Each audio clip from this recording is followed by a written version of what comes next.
जी अस्सलाम वालेकुम। अ, जैसा कि मैंने आपको बताया था कि आज रात 9:30 बजे हम इनकम फ्रॉम सैलरी इनकम को हम डिस्कस करेंगे। चैप्टर नंबर 5 आई कैप स्टूडेंट्स के लिए। अगर आप आई कैप स्टूडेंट हैं और अगर आप कोई टैक्स प्रोफेशनल हैं, कोई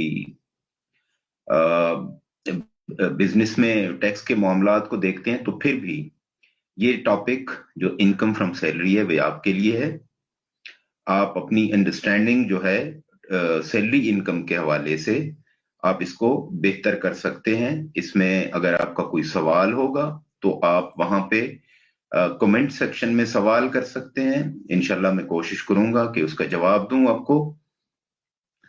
अ, एक चीज जो मैं स्टूडेंट को बताता होता हूं कि देखें, टैक्स का जो मामला है, टैक्स की एक अपनी एक दुनिया है। अक्सर ये पूछते हैं स्टूडेंट के ये चीज कैसे हो गई, ये चीज कैसे हो गई। देखें, मैं एक मिसाल देता हूं कि जैसे डीम्ड इनकम है प्रॉपर्टी पे, जब टैक्स वालों को जब अंदाजा हुआ कि लोग जो है रियल एस्टेट में बहुत सारा इन्वेस्टमेंट कर रहे हैं और उस इन्वेस्टमेंट से कोई एक्टिविटी इस तरह की हो नहीं रही, कोई गेन वगैरह आ नहीं रहा, तो पैसा जो है ब्लॉक पड़ा है। तो फिर ये क्या हुआ, एक 7E section income tax ordinance में ऐड किया गया।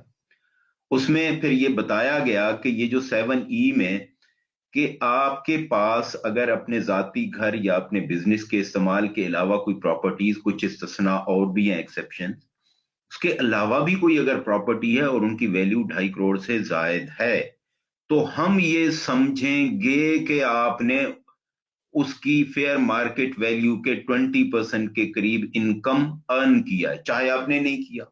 हम ये कहेंगे कि आपने इनकम अर्न किया, और उस 20% पे 5% हम आपसे टैक्स लेंगे।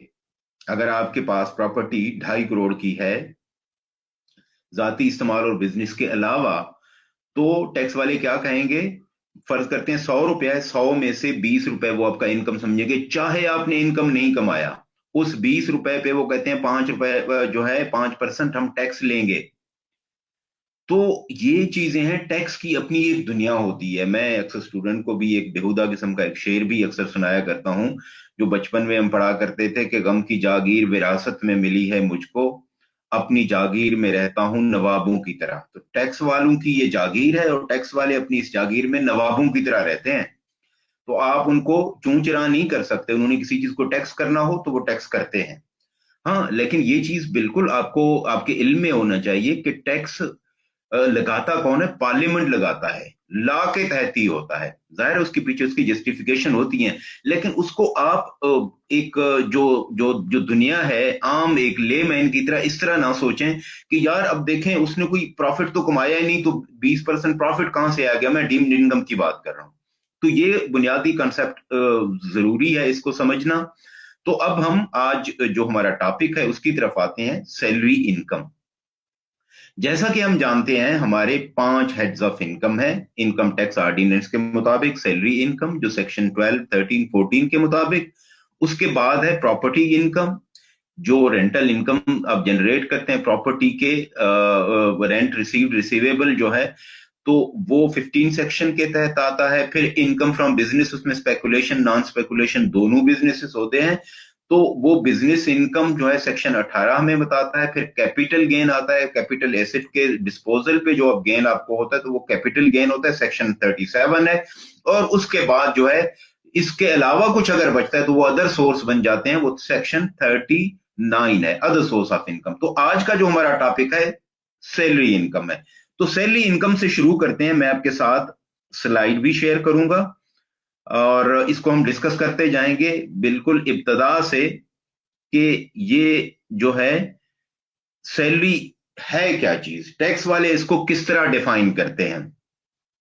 अब जो डेफिनेशन है वो बताता है कि salary means any amount received by an employee from employment.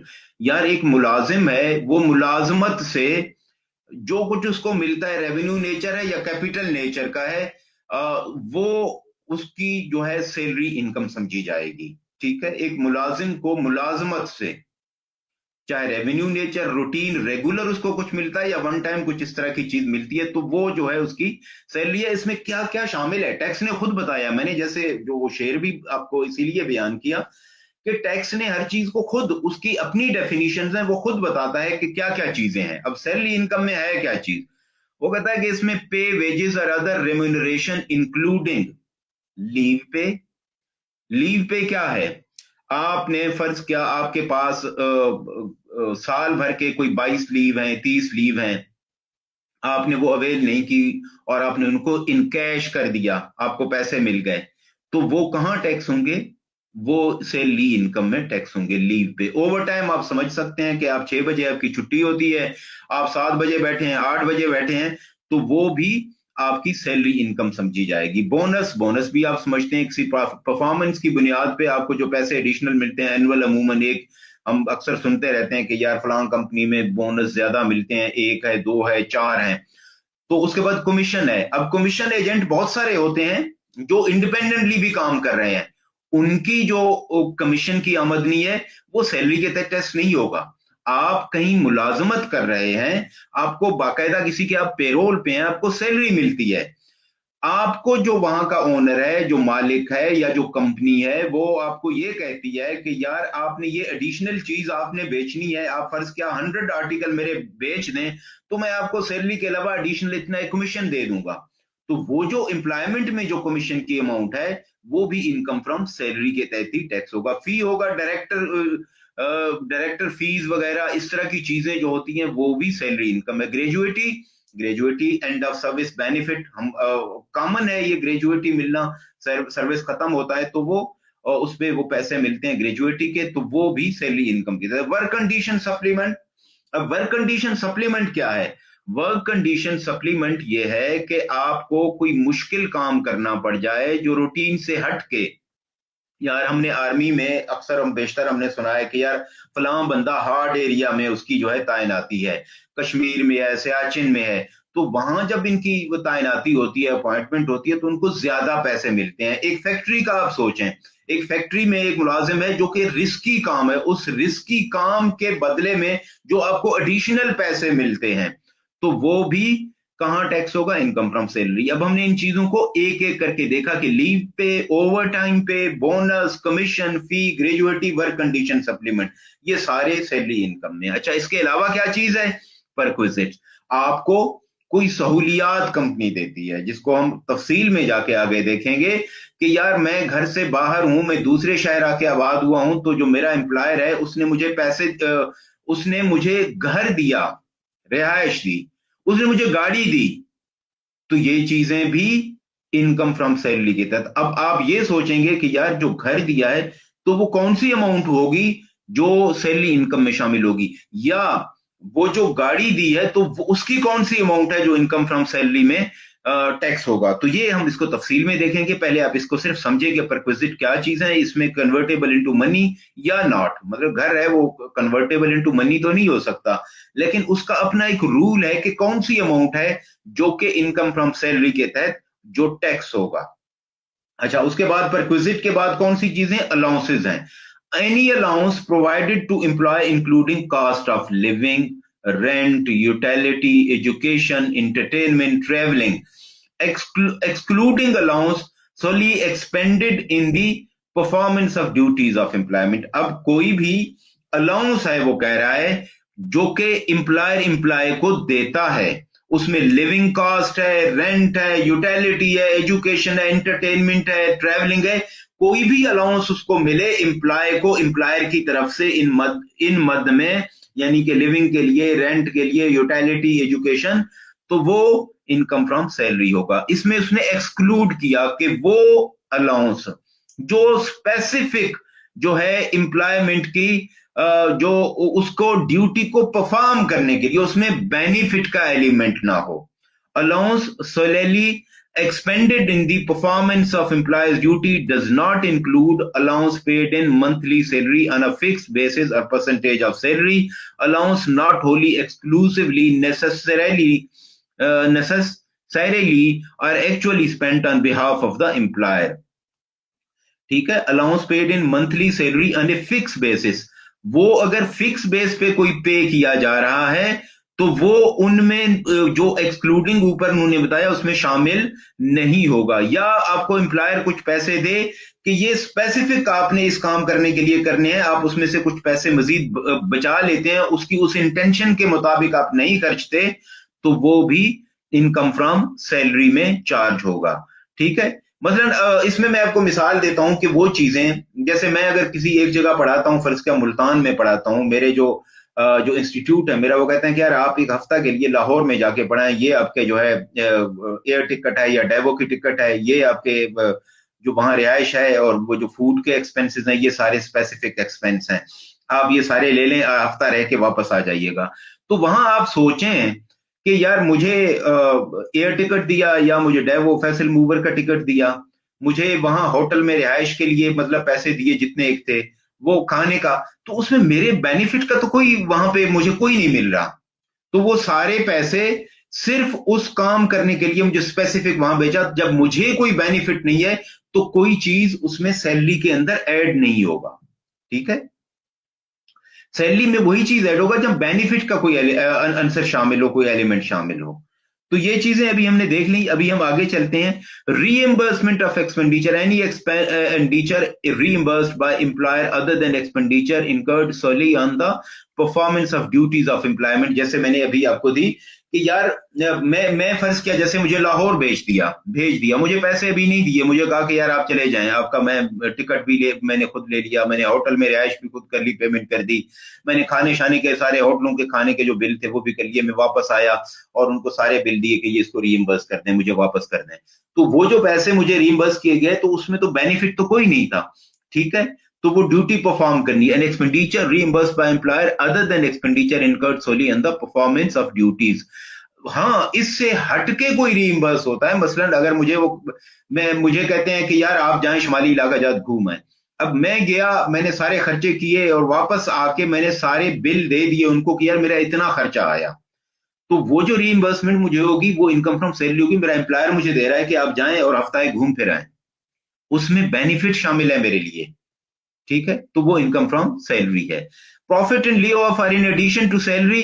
अब इसमें यह है कि कुछ चीजें consideration received for entering into an employment agreement or for agreement to any condition of employment or change to the employment condition or to a restrictive covenant relating to any past present or future employment. यार मैं एक institute में पढ़ाता हूं, मुझे कोई और institute से ऑफर आता है कि आप आके हमारे पास पढ़ाएं और ये 10 लाख ले लें एडवांस में, तो वो जो 10 लाख है वो भी इनकम फ्रॉम सैलरी में, जो जो मेरा प्रोस्पेक्टिव एम्प्लॉयर है, वो मेरी इनकम फ्रॉम सैलरी में शामिल होगा। या जहां मैं पढ़ा रहा हूं तो वो कहते हैं यार ये 15 लाख ले लें, आपने कहीं और नहीं जाना, आपने ये लिख के देना है कि ये आप यहीं स्टे करेंगे, तो वो जो पैसे मुझे मिले हैं कि मैं कोई कहीं और कोई एग्रीमेंट ना करूं, तो वो 15 लाख भी मेरी इनकम फ्रॉम सैलरी समझी जाएगी। वहीं पे ही टैक्स होगा। अच्छा, इसके अलावा टर्मिनेशन ऑफ एम्प्लॉयमेंट में गोल्डन हैंडशेक, यार कभी कभार डाउन साइजिंग वगैरह होती है ऑर्गेनाइजेशन में कि आप यकमुश्त इतने पैसे ले लें और निकल जाएं, तो वो जो यकमुश्त पैसे मिलते हैं टर्मिनेशन ऑफ एम्प्लॉयमेंट, वो भी इनकम फ्रॉम सैलरी समझे। ये एक सेपरेट ब्लॉक ऑफ इनकम है, इसके लिए अलग से रेट भी दिए हैं, वो हम आगे जाके इसको देख लेंगे। तो टर्मिनेशन ऑफ एम्प्लॉयमेंट पे आपको जो पैसे मिलते हैं, ग्रेजुएटी मिलती है। अच्छा, amount receive from provident fund except for a contribution made by the employee in respect of which the employee was not entitled to a deduction।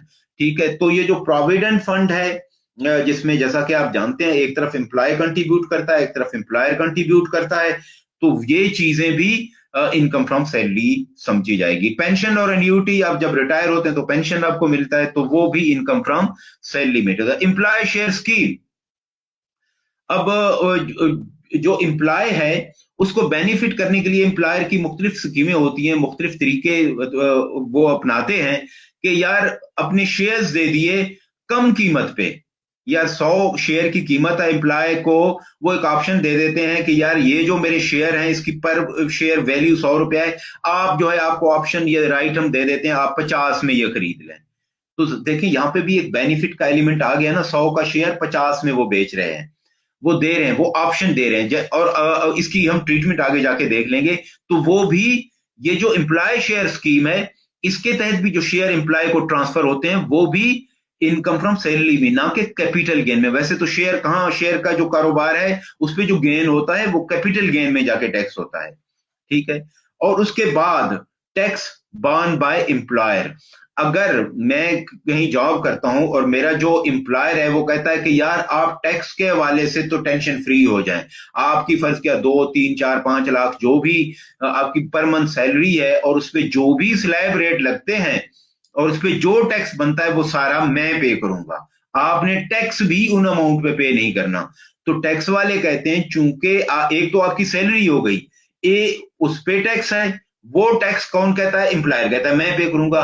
लेकिन वो जो टैक्स एम्प्लॉयर ने पे किया वो एक बेनिफिट है एम्प्लॉय के लिए, ठीक है, तो उस पे भी टैक्स होगा। ठीक हो गया। तो ये चीजें हमने देखी, बुनियादी ये सैलरी के हवाले से चीजें थी। उसके बाद वो रिलेटेड डेफिनेशन एम्प्लॉय आप जानते हैं कि किसको कहते हैं, कि means an individual engaged in employment, जो मुलाजमत में इन्वॉल्व हो, जो बंदा वो एम्प्लॉय है। Simple word, the person who works under a contract of service and receive a salary a remuneration from an employer, जो एम्प्लॉयर से कुछ पैसे लेता है। एम्प्लॉयर कौन है? Means an person who engage and remunerate an employee, जो एक मुलाजिम को एंगेज करके उसको पैसे देता है, उससे सर्विसेज लेता है, तो वो एम्प्लॉयर हो गया। और इसी तरह an employer is the payer of salary or remuneration, may be a company, partnership, government department or individual. अच्छा, एम्प्लॉयमेंट क्या है? Employment includes a directorship or any other office involved in the management of a company, a position entitling the holder to a fixed or ascertainable remuneration, or the holding or acting in any public office। ये employment है। Directorship है जो कि company के management में involve हो, कोई position जो आपको एक फिक्स अमाउंट रेम्यूनरेशन का हकदार बनाता है, या कोई पब्लिक ऑफिस होल्डर है। तो ये चीजें एम्प्लॉयर और एम्प्लॉयमेंट भी हमने देख लिए। अच्छा, अब आगे टैक्स कहता है कि Pakistan source salary and employer salary income wherever received is taxable in Pakistan. मैं पाकिस्तानी हूं, जब पैसे मुझे दुबई में जाके मेरे अकाउंट में ट्रांसफर होते हैं तो वो कहता है to extend it relate to employed exercise in Pakistan. मैंने यहां एम्प्लॉयमेंट, मेरी जॉब यहां है, मैं यहां काम करता हूं, सैलरी मेरी ट्रांसफर दुबई में होती है, तो वो जो सैलरी है वो टैक्स पाकिस्तान में होगा। If the work employment is performed in Pakistan, the salary is Pakistan source income taxable in Pakistan even if paid abroad. अच्छा, पाकिस्तान गवर्नमेंट एम्प्लॉय का क्या रूल है? वो ऑर्डिनेंस में बताता है salary received by Pakistan government employee is taxable in Pakistan whether employment exercise in Pakistan और abroad. मैं एक आम आदमी हूं, मेरे लिए जरूरी है कि मैं यहीं पे जॉब करूं और इवन पैसे मुझे बाहर भी मिले तब भी वो पाकिस्तान सोर्स इनकम होगा। लेकिन एक गवर्नमेंट मुलाजिम है, वो चाहे पाकिस्तान में काम करे, चाहे वो कनाडा के सफारत खाने में बैठा हुआ है, चाहे वो यूके यूएसए में बैठा हुआ है, सरकार का मुलाजिम है, तो वो पाकिस्तान सोर्स इनकम समझा जाएगा। ठीक है।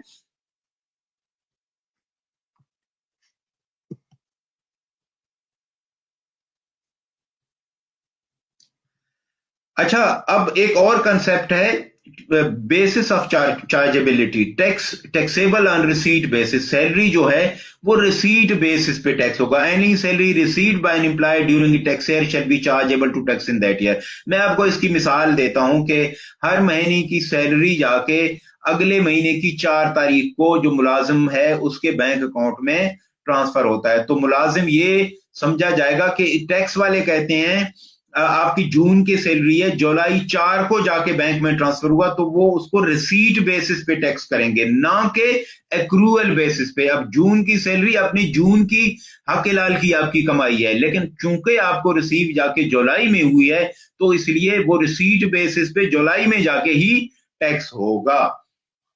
अच्छा, when salary is treated as received. कब ये समझा जाएगा कि सैलरी जो है एम्प्लॉय को, मुलाजिम को रिसीव हो गया? जब उसको एक्चुअली उसके बैंक में ट्रांसफर हो गया होगा।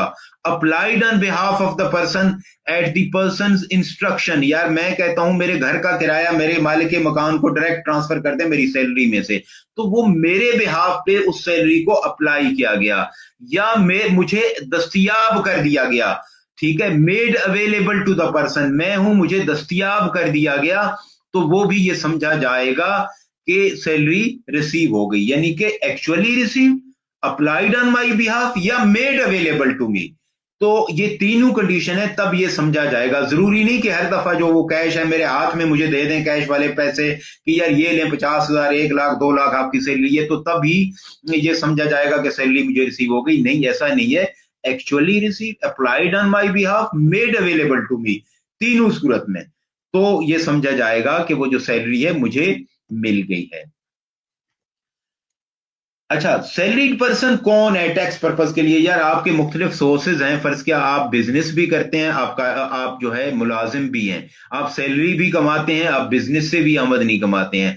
तो सैलरी के जो स्लैब रेट हैं, स्लैब रेट याद रहे first casual of income tax ordinance में रेट दिए गए हैं। सैलरीड इंडिविजुअल के रेट अलग हैं, बिजनेस इंडिविजुअल के अलग हैं। बिजनेस इंडिविजुअल और एओपी के जो रेट हैं ये एग्जाम पर्पस के लिए आपको याद करने की जरूरत नहीं है, क्वेश्चन पेपर में आपको दिए जाएंगे। ठीक है, तो जो स्लैब रेट मैं आपको बता रहा था कि जैसे 6 लाख तक है सैलरी है तो वो एग्जेम्प्ट है, उस पर कोई टैक्स नहीं है। 6 से आप 12 पे आ जाते हैं, 6 से 12 लाख तक, एक्सीडिंग 6 लाख आपका 1% टैक्स हो जाता है। फिर 12 से 22 तक का स्लैब बनता है, फिर 22 से अनवर्ड इसी तरह। जैसे जैसे टैक्स की जो टैक्सेबल अमाउंट बढ़ती जाती है, टैक्स रेट भी बढ़ता जाता है। तो अब ये है कि इंडिविजुअल है जो सैलरी भी कमाता है, जो बिजनेस इनकम भी कमाता है, तो कौन वो क्या ऐसा तरीकेकार है, क्या ऐसी पहचान है कि मैं उसको उस पे सैलरी वाले स्लैब लगाऊं या बिजनेस इनकम वाले स्लैब लगाऊं? तो वो हमें ऑर्डिनेंस ने बताया कि salary tax payer means a tax payer whose salary income constitutes more than 75% of his taxable income. आपने दोनों बिजनेस इनकम भी इकट्ठा कर लिया, आपने सैलरी इनकम भी इकट्ठा कर लिया। अगर आपने देखा कि आपकी टोटल जो टैक्सेबल इनकम है उसमें सैलरी का हिस्सा 75% से ज्यादा है, तो सैलरी के स्लैब रेट लगेंगे, अदरवाइज वो बिजनेस के जो स्लैब रेट है वो लगेंगे। इन दोनों के अलग अलग है और स्लैब रेट के बारे में परेशान होने की जरूरत नहीं है, ये फर्स्ट कैजुअल में दिए गए हैं, वहां आप चेक कर सकते हैं और एग्जाम पर्पस के लिए भी क्वेश्चन पेपर में आपको फराहम कर दिए जाएंगे। और अच्छा, अब सैलरी के हवाले से होता यह है कि अब बिजनेस है, जैसे एक बिजनेस है, मैं सेल करता हूं, तो क्या पूरी जो सेल की अमाउंट है उस पे टैक्स लेगा? नहीं। देखिए, मैंने सेल की तो कोई परचेज की तो उसके अगेंस्ट मैंने सेल्स की हैं, तो जो सेल है उसमें से मैं अपनी परचेज वाली कास्ट माइनस करूंगा। अच्छा, सिर्फ परचेज ही नहीं है, मेरे और भी तो खर्चे हुए होंगे। मैंने मकान किराए पे लिया हुआ है दुकान के लिए, मैंने मुलाजिम रखे उनको सैलरी दी है, बिजली का मेरा बिल है, मेरा टेलीफोन का बिल है, इंटरनेट का बिल है, मेरी सफाई वगैरह है, कम्युनिकेशन है, पोस्टेज है, स्टेशनरी है। तो इनकम टैक्स ऑर्डिनेंस कहता है कि ठीक है, बिल्कुल आपके खर्चे उस बिजनेस इनकम में से, आप सेल में से परचेज माइनस करें, परचेज में से फिर आप अपने तमाम खर्चे माइनस करें, उसके बाद जो कुछ बचता है उस पे हम टैक्स लगाएंगे। लेकिन जो सैलरी है ना, सैलरी की सूरत में जो भी मेरी सैलरी है, फर्ज किया 2 लाख है, 4 लाख है, 5 लाख है, मुझे इसके अगेंस्ट कोई खर्चा माइनस करने की इजाजत नहीं है। मैं रोज गाड़ी में बैठ के पेट्रोल डलवा के उस पे उसकी रिपेयर मेंटेनेंस करवा के मैं आता जाता हूं, तो अगर मेरी सैलरी 2.5 लाख है, मैं फर्ज करता हूं, तो वो जो ट्रेवलिंग का मेरा खर्चा है, मैं स्पेसिफिक उधर ही जा रहा हूं, मैं यानी कि जॉब करने के लिए जा रहा होता हूं, मैं सेठ की मुलाजमत के लिए जा रहा होता हूं, लेकिन वो खर्चे मुझे डिडक्ट करने की इजाजत नहीं है। जो सैलरी की ग्रास अमाउंट है उस पे स्ट्रेट जो स्लैब रेट है वो लगेंगे, यहां सैलरी की सूरत में कोई डिडक्शन अलाउ नहीं होगा। बिजनेस की बात अलग है, जैसे कि मैंने आपको बता दिया। अब आगे बढ़ते हैं, टर्मिनेशन ऑफ एम्प्लॉयमेंट। जैसा कि मैंने बताया कि ऑर्गेनाइजेशंस में मुख्तलिफ वक्तों में लोगों को कहते हैं कि यार डाउनसाइजिंग वगैरह होती है कि स्टाफ बढ़ गया, ऑपरेशनल कॉस्ट बढ़ गए, लोगों को कुछ निकालते हैं, तो उनको एक तरह से एक इंसेंटिवाइज किया जाता है, इंसेंटिव दिया जाता है कि यार आप यकमुश्त इतने सारे पैसे ले जाएं और जो है आप जॉब छोड़ दें, आपको दे देंगे। तो एक इसमें एम्प्लॉय के लिए भी एक लालच है, और दूसरी बात ये भी है कि बाद में अगर वो अपनी रजा से खुशी से चला जाए तो बाद में कोर्ट कचहरी अदालतों के चक्कर नहीं पड़ते। तो फिर ये जो टर्मिनेशन, ये गोल्डन हैंड शेक, इस तरह के जो पैसे होते हैं, तो इसमें टैक्स ने इनकम टैक्स ऑर्डिनेंस ने बताया कि इसमें आपको टैक्स पेयर के पास एक ऑप्शन है, आप इसको टैक्स कर सकते हैं। वो जो स्लैब रेट मैंने बताया था उनके मुताबिक फर्ज कर लेते हैं आपको 50 लाख आपको टर्मिनेशन बेनिफिट मिला, आपको गोल्डन हैंड शेक मिला। अब इसको टैक्स कैसे करना है? एक ऑप्शन तो वही है कि स्लैब रेट आप देखेंगे कि यार 50 लाख पे कौन सा टैक्स रेट लगता है, फर्स्ट कैजुअल के आप रेट जाके देख लेंगे, ठीक है, तो वो लगाएंगे। दूसरा टैक्स ने आपको एक ऑप्शन दिया, ये सैलरी में एक सेपरेट ब्लॉक है। सेपरेट ब्लॉक का मतलब ये है कि टैक्स ने बता दिया कि इस पे ये रेट अलग से आप लगा सकते हैं। तो वो रेट क्या है कि आप कमिश्नर को एक लिखेंगे to have the amount tax at the following rate. अब आप कमिश्नर को लिखेंगे कि इस तरह मैं करूंगा, आपको एक ऑर्डिनेंस ने ऑप्शन दे दिया क्या कि पिछले 3 सालों का टैक्स डिवाइडेड बाय पिछले 3 सालों की इनकम मल्टीप्लाई बाय 100, जो एवरेज रेट आएगा वही रेट आप जो 50 लाख आपको गोल्डन हैंड शेक मिला था उस पे स्ट्रेट लगा दें, आप स्लैब रेट की तरफ ना देखें। आपके पास ये दोनों ऑप्शन है, आप स्लैब रेट अप्लाई करके देखेंगे कि यार वहां मेरा टैक्स क्या बन रहा है, दूसरी तरफ आप इस फार्मूले के मुताबिक पिछले 3 सालों का टैक्स डिवाइडेड बाय पिछले 3 सालों की इनकम मल्टीप्लाई बाय 100, एक एवरेज रेट आ जाएगा, तो 50 लाख को एवरेज रेट से आप मल्टीप्लाई करेंगे, उस पे वो जो टैक्स रेट अप्लाई करेंगे आप देखेंगे कि यार यहां मेरा टैक्स कितना बन रहा है, तो जो आपके फेवर में होगा, जो कम बनेगा आप वो कर सकते हैं। तो ये टर्मिनेशन जो बेनिफिट है इसको आप इस तरह भी टैक्स कर सकते हैं। अच्छा, सैलरी का एक और पहलू है कि अगर वैसे हमने ये देखा था कि सैलरी जो है रिसीट बेसिस पे टैक्स होगा, मैंने आपको बताया था, मिसाल भी दी थी कि जून की सैलरी जुलाई की 4 तारीख को, 2 तारीख को, 7 तारीख को मिल गई, तो वो टैक्स होगी रिसीट बेसिस पे जाके जुलाई में। लेकिन एक इन्होंने इस्तिस्ना या एक्सेप्शन इन्होंने दिया है कि जब आपको कुछ एरियर पिछले सालों के मिले और आप कमिश्नर को दरखास्त दें कि यार मेहरबानी करें, मेरी जो इस साल की सैलरी थी वो 10 लाख थी, मुझे 6 लाख और मिले हैं पिछले सालों के एरियर, जिसने 10 लाख से मेरी सैलरी बढ़ा के 16 लाख कर दी। अब जैसे जैसे सैलरी इनकम बढ़ेगा आप स्लैब रेट देखेंगे तो टैक्स रेट भी बढ़ता जाएगा, तो आप उसको लिखेंगे कि यार ये इस तरह से मेरा स्लैब रेट बढ़ रहा है, आप मेहरबानी करें मुझे अलाउ करें कि ये जो एरियर हैं इन पे वही रेट पिछले साल वाले अप्लाई हों।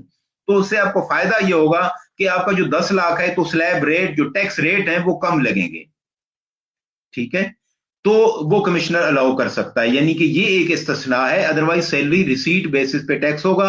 एरियर की सूरत में आप कमिश्नर को ड्यू डेट से पहले लिख सकते हैं कि मेहरबानी करके उन एरियर की वजह से चूंकि करंट ईयर का मेरा स्लैब रेट बढ़ रहा है, आप मुझे अलाउ करें कि उन्हीं सालों के हिसाब से इसको टैक्स किया जाए, तो कमिश्नर के पास ये अख्तियार मौजूद है।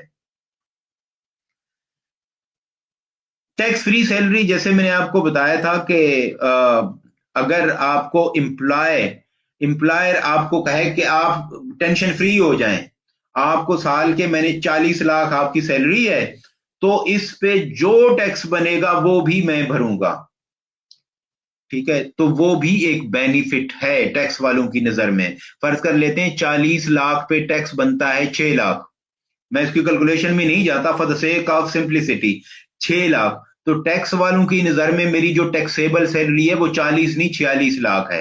वो जो 6 लाख एम्प्लॉयर मेरे बिहाफ पे कर रहा है, टैक्स वाले कहते हैं कि यार ये एक बेनिफिट है जो आपको मिल रहा है, और जहां बेनिफिट वहां टैक्स, तो ये चीज भी इसकी पूरी प्रॉपर कैलकुलेशन होगी और इस तरह इसको भी आप टैक्स करेंगे। अच्छा, अमाउंट ऑफ परक्विजिट, जैसे हमने पहले देखा कि परक्विजिट जो एम्प्लॉयर है वो मुख्तलिफ सहूलियात देखता है, वेदर कन्वर्टेबल इनटू मनी और नॉट। अब जैसे गाड़ी मुझे दे दी, मुझे रिहाइश के लिए घर दे दिया, तो वो चीजें कब ये समझा जाएगा कि वो एम्प्लॉय को रिसीव हो गई हैं। An amount or perquisite, any benefit, facility, allowance shall be treated as received by an employee even if not paid directly by the employer. Directly employer ने employee को पे ना भी किया हो, तब भी कुछ सूरतें हैं जिसमें ये कहा जा सकता है कि वो जो परक्विजिट हैं वो एम्प्लॉय को अदा कर दिए गए हैं, उसने रिसीव कर लिए हैं। पेड बाय एम्प्लॉयर, एसोसिएट और third party on behalf of employer, यानी कि कोई चीज है जो एम्प्लॉयर ने खुद वो बेनिफिट पे किया या उसके एसोसिएट ने पे किया या किसी थर्ड पार्टी ने एम्प्लॉयर के बिहाफ पे कर दिया एम्प्लॉय को, तो भी ये समझा जाएगा कि एम्प्लॉय को वो परक्विजिट, वो बेनिफिट रिसीव हो गया। इसको हम एक मिसाल देखते हैं कि एबीसी लिमिटेड है arrange a house of mister Ali, अपने एम्प्लॉय के लिए एक घर का बंदोबस्त करता है। The rent 50,000 per month is paid by ABC group company associate on behalf of ABC limited. ABC ने अली को एक घर किराए पे दे दिया। घर का किराया जो है एबीसी कंपनी का एक एसोसिएट है उसने वो पे कर दिया। This rent is still considered as perquisite received by mister Ali. ठीक है, एम्प्लॉयर के एसोसिएट ने उसको पे कर दिया, तो इसका मतलब है वो जो रेंट के पैसे हैं, वो जो बेनिफिट है, वो मिस्टर अली यानी एम्प्लॉय को रिसीव हो गया। आगे चलते हैं, paid by a past or prospective employer if the benefit is receive from a farmer और फ्यूचर एम्प्लॉयर, ये इनकी मिसाल मैंने पहले भी एक दी थी, तो वो भी समझा जाएगा कि वो is treated as income from employment. Mister Bilal resign from X Y Z limited, Bilal employee है, एक्स वाई जी एम्प्लॉयर है, और डीईएफ को ज्वाइन किया नेक्स्ट मंथ। डीईएफ जो जिसको प्रोस्पेक्टिव एम्प्लॉय पेज हमें ज्वाइनिंग बोनस ऑफ 200,000, 2 लाख रुपए दे दिए before the actually starts working. तो ये जो ज्वाइनिंग बोनस है ये भी सैलरी इनकम है। और पेड टू एम्प्लॉयर्स एसोसिएट और थर्ड पार्टी अंडर अरेंजमेंट। अब ये जो बेनिफिट है, पहले हमने देखा कि एम्प्लॉयर खुद पे करे, एम्प्लॉयर का एसोसिएट पे करे या third party on behalf of employer पे करे। और किसको रिसीव हो, एम्प्लॉय को खुद जाती तौर पे कुछ रिसीव हो या उसके एसोसिएट भाई भतीजे जो उसकी फैमिली में से किसी को रिसीव हुआ, किसी एसोसिएट को रिसीव हूं, या कोई थर्ड पार्टी है जिसके साथ उसकी कोई अरेंजमेंट है उसको पैसे रिसीव हूं, तो भी ये समझा जाएगा कि एम्प्लॉय को रिसीव हो गए हैं। अब इसकी मिसाल देख लेते हैं। Company pays 300,000, 3 lakh directly to the university mister Ahmad son tuition fee. Mister Ahmad जो है वो एम्प्लॉय है, उसके बेटे की ट्यूशन फीस डायरेक्टली यूनिवर्सिटी को एम्प्लॉयर ने पे किया। although mister Ahmad did not receive the amount personally, उसको डायरेक्ट पर्सनली तो पैसे नहीं मिले, एम्प्लॉयर ने पैसे यूनिवर्सिटी फी की मद में अदा कर दिए, तो ये भी ट्रीट किया जाएगा एक परक्विजिट जो कि मिस्टर अहमद मिस्टर एम्प्लॉय ने रिसीव कर लिया। ठीक है, तो इसको इसके बाद हम अगले अपने इस पे जाते हैं।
अच्छा, paid by a past or prospective employer even if the payment is made by your old or future employer, it is still salary income because it's related to employment.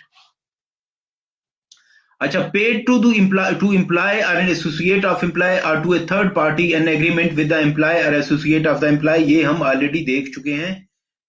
मेरा ख्याल है स्लाइड गलत शेयर हो गया है, एक minute में इसकी स्लाइड दोबारा देखता हूं।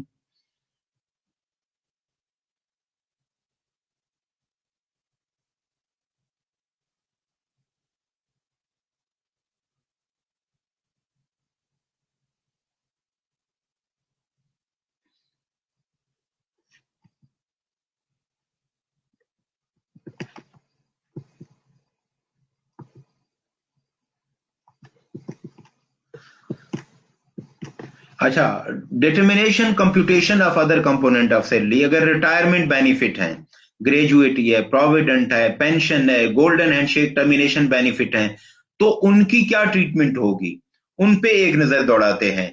Gratuity, approved gratuity funds mean a gratuity fund approved by the commissioner in accordance with the 6th schedule। अच्छा, तो अब ग्रेजुएटी रिसीव्ड की टैक्स ट्रीटमेंट क्या होगी, गवर्नमेंट के जो है एम्प्लॉय उनकी तो एग्जेम्प्ट होगी, उसके बाद हम ये देखेंगे कि वो अप्रूव्ड है या नहीं है, फिर हम देखेंगे कि वो फंड है या स्कीम है। अब ये तमाम चीजें देख, फिर हम देखेंगे कि अनअप्रूव्ड कौन कौन सी हैं। तो गवर्नमेंट तो वैसे एग्जेम्प्ट हो गया, उसके बाद अगर अप्रूव्ड है और फंड है तो वो भी एग्जेम्प्ट हो जाएगा। Government gratuity fund approved by the commissioner inland revenue, वो भी एग्जेम्प्ट है। फिर अप्रूव्ड है लेकिन स्कीम है, तो उसकी एग्जेम्पशन कितनी है, 3 लाख तक है। फिर अनअप्रूव्ड चाहे स्कीम है या फंड है, इसकी एग्जेम्पशन लिमिट कितनी है, 75,000 है, या 50% of the amount receivable which ever is lower. Balance जो है वो 3 साल के एवरेज रेट पे, जैसा कि टर्मिनेशन बेनिफिट थे, स्लैब रेट थे, sorry separate rate of tax थे, उस तरह टैक्स होगा। तो ग्रेजुएटी की सूरत में हमने क्या देखा कि गवर्नमेंट वो एग्जेम्प्ट है, उसके बाद अप्रूव्ड ग्रेजुएटिव फंड वो भी एग्जेम्प्ट है, अप्रूव्ड ग्रेजुएटी स्कीम वो 3 लाख तक एग्जेम्प्ट है। अनअप्रूव्ड फंड हो या स्कीम हो, उनकी एग्जेम्पशन लिमिट जो है वो बता दिया है कि या तो 75,000 या 50% of amount received which ever is lower. फर्ज कर लेते हैं कि ग्रेजुएटी की अमाउंट जो है वो 2 लाख है, उसका 50% कितना है, 1 लाख है। तो इस 1 लाख को हम 75,000 के साथ इसका मवाजना करते हैं। 1 लाख कम है या 75 कम है, 75,000 कम है, तो इसलिए एग्जेम्प्ट कितना एक होगा, 75,000 तक होगा। हम फर्ज करते हैं कि जो अमाउंट है ग्रेजुएटी की वो 1 लाख है, तो 1 लाख का 50% कितना है, 50,000 है। अब इस 50,000 और 75,000 का हम आपस में मुवाजना करेंगे, कंपेयर करेंगे, कम कौन सा है, 50,000, तो एग्जेम्पशन कितनी होगी, 50,000 तक होगी। ग्रेजुएटी क्लियर हो गया। ये 4 पॉइंट है कि गवर्नमेंट का एग्जेम्प्ट है, ग्रेजुएटी अप्रूव्ड, जो फंड अप्रूव्ड है वो फुली एग्जेम्प्ट है, स्कीम जो अप्रूव्ड है बोर्ड से वो 3 लाख तक है, और जो अनअप्रूव्ड फंड है या स्कीम है उनकी ये लिमिट मौजूद है। लेकिन ये वाली जो एग्जेम्पशन है, ये जो 75,000 या 50% ऑफ अमाउंट रिसीवेबल, ये 4 जो सूरत हाल है उसमें ये एग्जेम्पशन अवेलेबल नहीं है, नहीं मिलेगा ये एग्जेम्पशन। कौन सी सूरतों में, कोई पेमेंट जो पाकिस्तान में रिसीव ना हुआ हो। एग्जाम क्वेश्चन में इस तरह कर देता है आपको कंफ्यूज करने के लिए, वो कहते हैं कि ग्रेजुएटी के पैसे जो है उसको दुबई में मिल गए, फ्रांस में मिल गए, यूके में मिल गए, तो इसका मतलब है ये 75,000 या 50% वाली एग्जाम्पशन दस्तियाब नहीं है। Any payment received by a director of A company, जो कि रेगुलर एम्प्लॉय ऑफ कंपनी का नहीं है, तो उसको भी ये एग्जाम्पशन 75,000 या 50 वाला नहीं मिलेगा। या any payment received by a non resident, एक ऐसा बंदा जो रेजिडेंट नहीं है पाकिस्तान का, तो उसको भी एग्जेम्पशन नहीं मिलेगी। Any gratuity received by employee who has already received any gratuity from the same और एनी अदर एम्प्लॉयर, उसने कोई इससे पहले भी ग्रेजुएटी ली हुई हो तो उसको भी ये एग्जेम्पशन नहीं मिलेगी। तो ग्रेजुएटी की कहानी इतनी ही है। अब हम देखते हैं पेंशन को। पेंशन की एग्जेम्पशन थी, प्रीवियसली अवेलेबल था, फाइनेंस एक्ट में इसको उड़ा दिया गया है। अब क्या है, as a result any pension received in respect of employment will now be taxable under the head salary. जहां पेंशन की अमाउंट 10 लाख से एक्सीड ना, सॉरी 10 मिलियन से एक्सीड ना करे, यानी कि 10 तक रहे, तो 0% है। और 10 से जहां एक्सीड कर जाए और पेंशन रिसीव करने वाले की उम्र 70 साल से कम है, तो वो जो 10 मिलियन से एक्सीडेड अमाउंट है उस पे 5% टैक्स होगा। तो पेंशन की ये कहानी है। यानी कि आपने 2 चीजें देखनी है कि क्या 10 मिलियन तक है पेंशन के नहीं है। 10 मिलियन तक तो एग्जेम्प्ट है, अगर 10 मिलियन से ज्यादा है तो फिर आपने दूसरी बात भी देखनी है। वो कौन सी है, वो आपने ये देखना है कि जो पेंशन रिसीव करे उसकी उम्र कितनी है। अगर तो 70 से ज्यादा है फिर तो आपने नहीं करना, अगर 70 से कम है तो उसमें 5% टैक्स होगा। ये फाइनल टैक्स है और वो जो इसकी विदहोल्डिंग होगी जो उसको पे करने वाला होगा। ठीक है, 70 साल से जैसे ही बाबा क्रॉस कर जाए तो वो उसका फुली एग्जेम्प्ट हो जाता है। अच्छा, ये वो तो फाइनल था। अब नॉर्मल वाला भी एक रिजीम है, where the individual continues to work for the former employer its associate and derives pension. Such pension received from farmer employer will be taxed at the applicable slab rate, salary rather than salary. अगर आप same employer के साथ काम कर रहे हैं, जहां आप रिटायर हुए, कंटिन्यू करते हैं फॉर द फार्मर एम्प्लॉयर के पास, तो आपको जो पेंशन रिसीव होता है वो आपके सैलरी का हिस्सा बनके उस पर स्लैब रेट लगते हैं, ना कि वो 5% वाला वो फाइनल होता है। ठीक है, सेम एम्प्लॉय या उसके एसोसिएट के साथ आप काम कर रहे हैं, और हो सकता है सैलरी में वो ना हो, आपका बिजनेस भी करते हो, तो सैलरी का हमने देख लिया कि 75% से ज्यादा टोटल टैक्सेबल इनकम हो तो सैलरी के स्लैब रेट लगेंगे।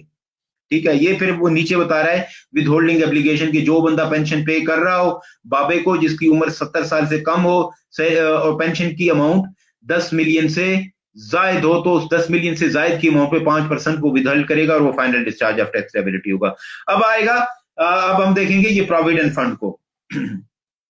जो प्रोविडेंट फंड है, इसकी जो किस्में हैं, एक तो गवर्नमेंट प्रोविडेंट फंड है, एक recognised provident fund recognised by commissioner inland revenue 6 casual के मुताबिक, और तीसरा जो है वो अनरिकॉग्नाइज्ड प्रोविडेंट फंड है, जिसको टैक्स वाले मानते नहीं है, कि वो रिकॉग्नाइज नहीं है, उसकी अप्रूवल नहीं लेगी, उसको रिकॉग्नाइज नहीं किया गया। ये तो 3 कैटेगरीज हो गई।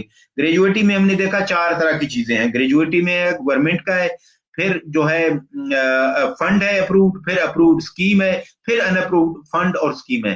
ग्रेजुएटी के बाद प्रोविडेंट जो है उसमें गवर्नमेंट है, फिर रिकॉग्नाइज्ड प्रोविडेंट फंड है, और फिर अनरिकॉग्नाइज्ड प्रोविडेंट फंड है। तो इनकी ट्रीटमेंट क्या होगी, आइए जरा देखते हैं। अब देखें, इसमें आप देखें कि एम्प्लॉयज कंट्रीब्यूशन क्या है।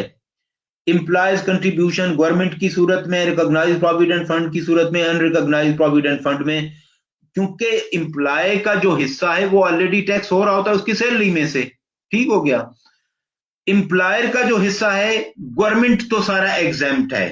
ठीक है, अगर आप देखें, आप बल्कि इससे पहले मैं एक और बात आपको बताता हूं कि प्रोविडेंट फंड के बारे में थोड़ा सा मैं आपको बता दूं कि इसमें एम्प्लॉय भी कंट्रीब्यूट करता है, एम्प्लॉयर भी कंट्रीब्यूट करता है, दोनों मिलाते हैं पैसे और कोई फंड में इन्वेस्ट करते हैं, वहां से इस फंड में इंटरेस्ट भी ऐड हो रहा होता है। ठीक है, तो ये कंसेप्ट पहले पहले जरूरी है कि यानी कि इसमें एम्प्लॉय का हिस्सा है, इसमें एम्प्लॉयर की कंट्रीब्यूशन है, इसमें इंटरेस्ट की अमाउंट है, और फिर वो सारे पैसे इकट्ठे होने के बाद जब बंदा रिटायर होता है तो उसको सारे पैसे प्रोविडेंट के मिल जाते हैं, एकम्युलेटेड बैलेंस।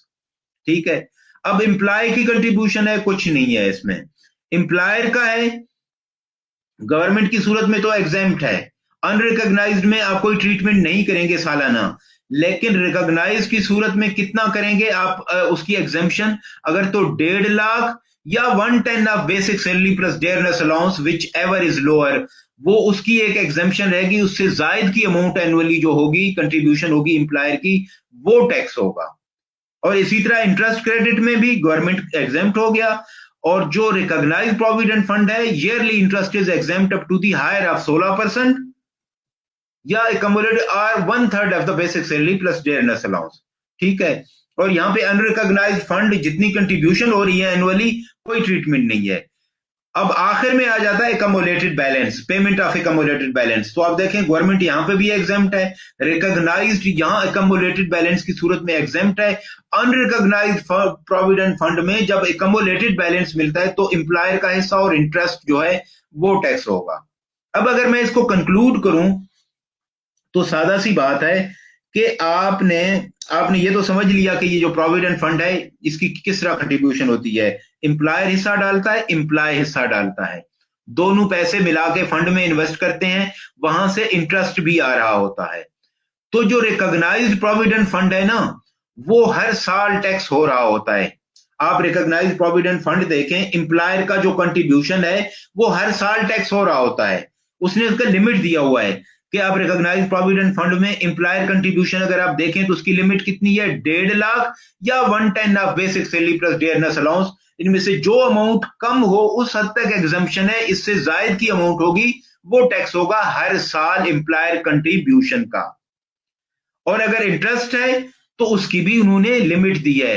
रिकॉग्नाइज्ड प्रोविडेंट फंड में 16% interest rate on the accumulated balance या 1/3 of basic salary plus dearness allowance, यानी कि ये जो रिकॉग्नाइज्ड प्रोविडेंट फंड है उसमें एम्प्लॉयर हिस्सा हर साल टैक्स हो रहा होता है और इंटरेस्ट भी हर साल टैक्स हो रहा होता है। जो अनरिकॉग्नाइज्ड प्रोविडेंट फंड है, चूंकि पहले उसकी कोई टैक्सेशन नहीं हुई, जब उसको एक्यूमुलेटेड बैलेंस मिलता है तो सिर्फ उसमें से जो एम्प्लॉयर का हिस्सा है और इंटरेस्ट है वो टैक्स होगा रिसीट पे। रिकॉग्नाइज की सूरत में हर साल ये एम्प्लॉयर का हिस्सा और इंटरेस्ट पहले ही हो चुके हैं, इसलिए जब एक्यूमुलेटेड बैलेंस मिलता है रिकॉग्नाइज्ड प्रोविडेंट फंड में तो एक्यूमुलेटेड बैलेंस एग्जेम्प्ट हो जाता है। अनरिकॉग्नाइज्ड प्रोविडेंट फंड में जब आपको पूरा सारा पैसे आपको मिल जाते हैं 20, 30, 40, 50 लाख, तो उसमें से एम्प्लॉयर का हिस्सा और इंटरेस्ट जो है वो टैक्स हो जाएंगे। तो उम्मीद है आपको प्रोविडेंट फंड की भी समझ आ गई होगी। बेनेवोलेंट फंड जो है वो एग्जेम्प्ट है, बहबूद फंड है। ये तो इस तरह के फंड है कि जिसमें कोई paid from a benevolent fund to employ a member of their family in accordance with the provision of Central Employee Benevolent Fund and Group Insurance Act 1969 is exempt from tax. अच्छा, कुछ benefit है, आपने सारे benefit देखे थे कि वो हर जगह उनको टैक्स करता है, लेकिन कुछ बेनिफिट ऐसे हैं जो टैक्स वाले रियायत करते हैं, मेहरबानी करते हैं कि इसको टैक्स नहीं करते। मसलन अगर कोई होटल है वो अपने स्टाफ को फ्री या सब्सिडाइज फूड देता है, उसकी उसे कोई ज्यादा मार्जिनल कास्ट पड़ती नहीं है, तो वो उसको टैक्स वाले कहते हैं या जाओ मजे करो, कोई इशू मसला नहीं है, मैं इसको टैक्स नहीं करूंगा। इसी तरह अगर कोई एजुकेशनल इंस्टीट्यूट है वो फ्री या सब्सिडाइज एजुकेशन उनके एम्प्लॉय के बच्चों को देता है, तो वो भी टैक्स, वो बेनिफिट भी टैक्स नहीं होगा। इसी तरह अगर कोई हॉस्पिटल में कोई बंदा मुलाजमत करता है और वहां से उसको हॉस्पिटल क्लिनिक के बेनिफिट मिलते हैं उस एम्प्लॉयज को फ्री या सब्सिडाइज, तो वो भी बेनिफिट टैक्स नहीं होगा। इसी तरह कोई और जिसपे मार्जिनल कास्ट ना पड़ता हो बंदे एम्प्लॉयर को, जिसको बोर्ड नोटिफाई करे, तो वहां पे भी टैक्स नहीं होगा। तो ये चीज उम्मीद है आपको क्लियरली समझ आ गई होगी। ये फ्री सब्सिडाइज फूड, फ्री और सब्सिडाइज एजुकेशन, फ्री और सब्सिडाइज मेडिकल ट्रीटमेंट, और हॉस्पिटल, होटल और इंस्टीट्यूट, एजुकेशनल इंस्टीट्यूट अगर ये फ्री दें या सब्सिडाइज दें तो उसको टैक्स वाले कहते हैं कि हम बेनिफिट नहीं मानते, कोई इशू नहीं है, आप इसको सैलरी इनकम में ऐड ना करें, इस पे टैक्स ना दें। अच्छा, अब आता है मेडिकल अलाउंस। सैलरी में बड़ा ये जो सैलरी पर्सन है उनका एक बेनिफिट, ये यूं समझिए कि फेवरेट है, एक अलाउंस है, क्योंकि यहाँ पे कुछ टैक्स वाले रियायत देते हैं। Medical facility or the reimbursement received by employees exempt where, अब एग्जेम्प्ट तो है, इसकी फिर कंडीशंस हैं। मेडिकल फैसिलिटी या रीइंबर्समेंट। फैसिलिटी क्या है, यानी कि इंश्योरेंस करवाइए, आप जाएं, फिर ये हमारे हॉस्पिटल है पैनल में, इसमें जाके इलाज कराएं, फैसिलिटी दी है। रीइंबर्समेंट ये है कि हम मतलब खर्चा मैंने किया और दोबारा आके बिल दे दिए कि यार ये ले लें, ये मेरे हेल्थ का मैंने सर्जरी कराई है जो भी है, और एम्प्लॉयर जो है वापस वो मुझे पैसे दे दे। लेकिन इनकी ये मशरूत हैं, मशरूत शराइत क्या है, वेयर सच प्रोविजन और reimbursement is in accordance with the term of employment, वो एम्प्लॉयमेंट के टर्म्स के मुताबिक हूं। आप कहीं जॉब करते हैं, आपका बाकायदा ऑफर लेटर होता है, मुआहदा होता है एम्प्लॉयर का, उन टर्म्स के मुताबिक हो, अगर फैसिलिटी दे या रीइंबर्समेंट हो, और जहां रीइंबर्समेंट हो रही हो तो एंटीएन ऑफ हॉस्पिटल और क्लिनिक जरूरी है, और उस चीज को एम्प्लॉयर अटेस्ट कर दे कि हाँ एम्प्लॉय ने ये बेनिफिट ये इस एनटीएन वाले हॉस्पिटल में जाके अपना इलाज कराया, तो वो एग्जेम्प्ट हो जाता है। ठीक है, और मेडिकल अलाउंस जो है up to 10% of basic salary, वो एग्जेम्प्ट है। लेकिन ये बात याद रहे, एक रीइंबर्समेंट है और फैसिलिटी है, और एक मेडिकल अलाउंस है। अगर तो फैसिलिटी और एक जो रीइंबर्समेंट है as per term of employment है, एनटीएन भी आपने दे दिया, एम्प्लॉयर ने टेस्ट भी कर दिया, उस सूरत में आपको मेडिकल अलाउंस ये 10% ऑफ बेसिक सैलरी नहीं मिलेगा। ये सिर्फ उस सूरत में मिलेगा अगर वो जो रीइंबर्समेंट है या मेडिकल फैसिलिटी है आपके पास नहीं है। ठीक है, ये 10% ऑफ बेसिक सैलरी की जो एग्जेम्पशन है मेडिकल अलाउंस का, ये सिर्फ उसी सूरत में है। अगर तो वो चीजें दस्तयाब हैं, आपको मेडिकल फैसिलिटी या रीइंबर्समेंट और उसके साथ साथ आपको मेडिकल अलाउंस मिल रहा है, तो मेडिकल अलाउंस फुली टैक्सेबल होगा, आपको 10% अलाउंस नहीं मिलेगा। अच्छा, कुछ और बेनिफिट है।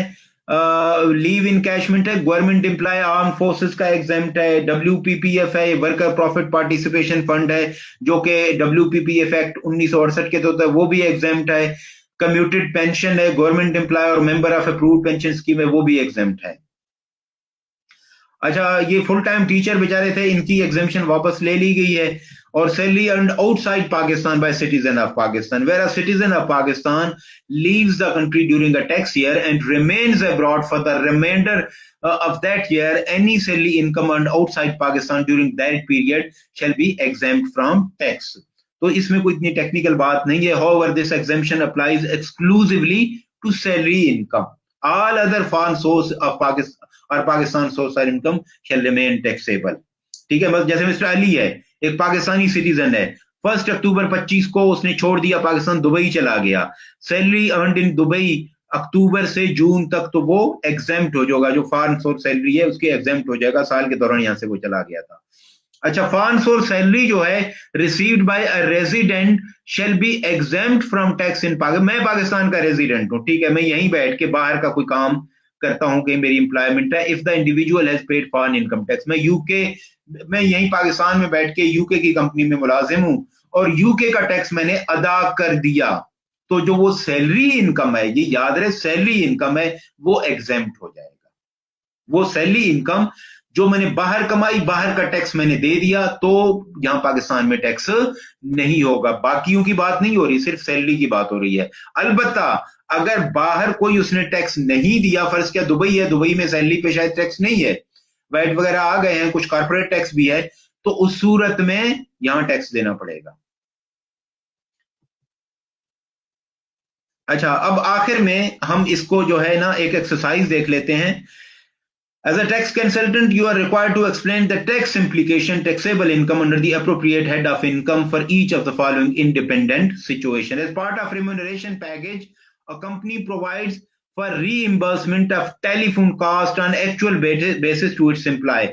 अच्छा, अभी कुछ परक्विजिट थे, क्योंकि लेक्चर का काफी टाइम हो गया, तो हम इसको किसी नेक्स्ट टाइम रख लेते हैं कि इसके अलावा जैसे एम्प्लॉय जो है गाड़ी देता है, घर देता है, लोन दे देता है, तो उनकी टैक्सेबिलिटी किस तरह होगी, तो उसको हम इंशाल्लाह नेक्स्ट सी लाइव में देखेंगे। अभी ये जो एक्सरसाइज है इसको करके इस जो हमारा लाइव है इसको हम यही कंक्लूड करते हैं। इस हवाले से अपनी राय जरूर दे दीजिएगा। आपका कोई सवाल है तो कमेंट सेक्शन में आप कर सकते हैं। As part of remuneration package, a company provides for reimbursement of telephone cost on actual basis to its employee. यार, जो बिजनेस के लिए आप टेलीफोन यूज कर रहे हैं, आपको तो बेनिफिट नहीं मिल रहा ना, तो टैक्स वो होगा सैलरी इनकम में जहां आपको बेनिफिट मिले। Reimbursement of telephone expense by the company will be treated as taxable benefit of employee in case the facility is used for private purpose. मैं अपने जाती इस्तेमाल के लिए मुझे करने दें तो बेनिफिट आ जाएगा ना। This will be no tax consequent to the extent the facility is used for official purpose. आपको टेलीफोन दिया आपने, मतलब कस्टमर को से फिर रब्ता करते हैं, बिजनेस पर्पस के लिए आपके लिए तो कोई बेनिफिट नहीं है, तो वो टैक्स होगा, वो आपकी सैलरी इनकम में शामिल नहीं होगा। हाँ, आपको जाती इस्तेमाल के लिए कोई चीज सेलफोन दे दिया, वो आप इस्तेमाल कर रहे हैं, तो वो बेनिफिट टैक्सेबल होगा सैलरी इनकम में। Actual expenditure incurred by an employee in relation to travelling and daily allowance is less than the amount of allowance paid by the employer. यार, एम्प्लॉयर ने आपको अलाउंस दिया है 10,000 दिया है, और जो आपका एक्चुअल खर्चा हुआ वो 8,000 हुआ है, तो ये जो 2,000 है ये आपको बेनिफिट मिला है, तो ये 2,000 आपकी सैलरी इनकम में शामिल होगा। Travelling and daily allowance spend to the extent for performance of duty will be exempt provided it is not paid with monthly salary और ऑन फिक्स बेसिस। जब मंथली या फिक्स बेसिस पे travelling allowance होगा तो वो तो taxable होगा। ये तो उस सूरत में है कि आपको कुछ पैसे दिए कि आप ट्रेवलिंग के लिए करें। Any amount given in excess of actual spending will be fully taxable. 10,000 आपको दिया, 8,000 आपका खर्चा आया, तो 2,000 है वो टैक्सेबल होगा। Mr. Hamid, a citizen of Pakistan, was working with Z Private Limited for last 15 years when he opted for early retirement on 31 October 2025. He was due Rs 5 million as gratuity under the gratuity scheme Z Private Limited.